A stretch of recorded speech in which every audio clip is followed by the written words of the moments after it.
cara mengerjakan laporan keuangan neraca. Sebelum itu, izinkan kami untuk memperkenalkan diri. Nama saya Kalista Zalika Wanitama. Nama saya Firdan Afisa Salsabila. Nama saya Wanda Nisa Rizky. Nama saya Virginia Alzeski. Nama saya Aflan. Nama saya Alimita. Nama saya Masya Febri Aulia. Nama saya Ayu Dewi Anggraini. Langsung saja ke videonya. Pengertian laporan neraca. Laporan neraca perusahaan atau balance sheet adalah laporan berbentuk sistematis yang berisi tentang aktiva, utang, dan modal dari suatu perusahaan dalam suatu periode. Neraca berisi sumber daya perusahaan atau aset perusahaan, kewajiban atau hutang ekonomi, ekuitas, dan hubungan antara item-item ini. Komponen yang pertama ada aktiva. Aktiva atau aset adalah harta yang perusahaan miliki dengan nilai manfaat yang ada di kemudian hari seperti contohnya truk, mobil barang, kargo, tempat operasional, gedung, gudang, kantor, dan lainnya yang memiliki manfaat untuk perusahaan.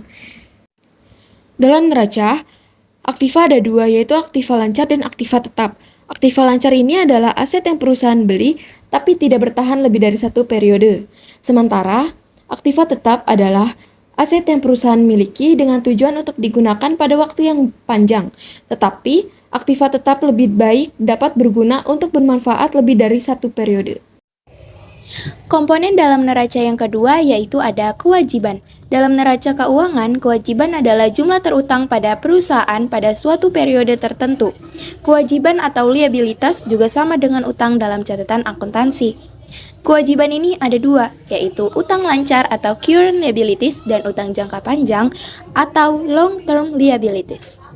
Utang lancar sendiri yaitu suatu kewajiban dalam perusahaan untuk melakukan pembayaran dalam jangka pendek. Biasanya, utang lancar ini memiliki jatuh tempo pada pembayaran yang harus perusahaan lakukan. Sementara, utang jangka panjang adalah kewajiban perusahaan dalam melakukan pembayaran yang jatuh tempo lebih dari 1 tahun. Jenis hutang jangka panjang ini adalah hutang tidak lancar.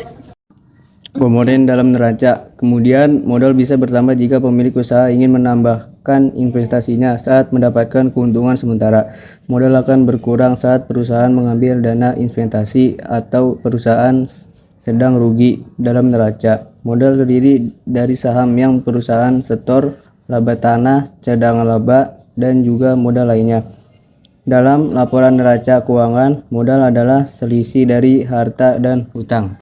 Oke, di sini ada UD Buana, laporan perubahan posisi keuangan per 31 Desember 2018. Langsung saja guys, saldo cash in bank ini diambil dari kolom neraca lajur sebesar 205.840.000. Lalu di sini ada petty cash sebesar 5.350.000. Petty cash ini juga diambil saldonya dari kolom neraca lajur.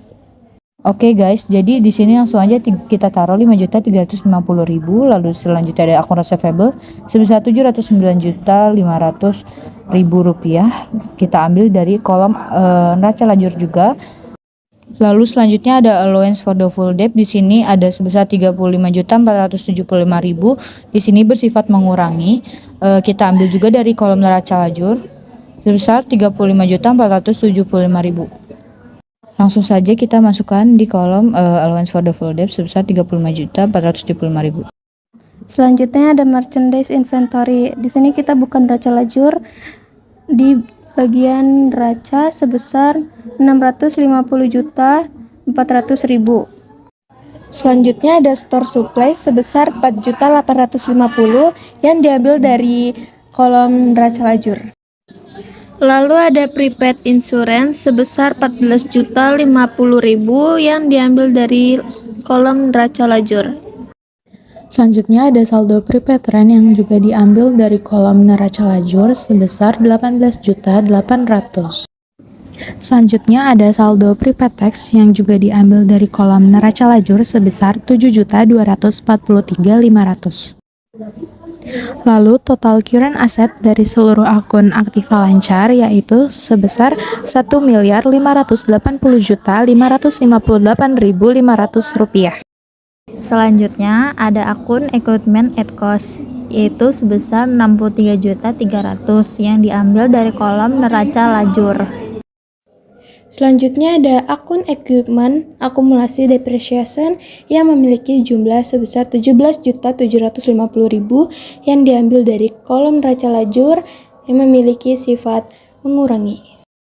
Total visit asetnya berjumlah 45.550.000 yang dapat dihasilkan dari equipment at cost dikurang equipment akumulasi depreciation.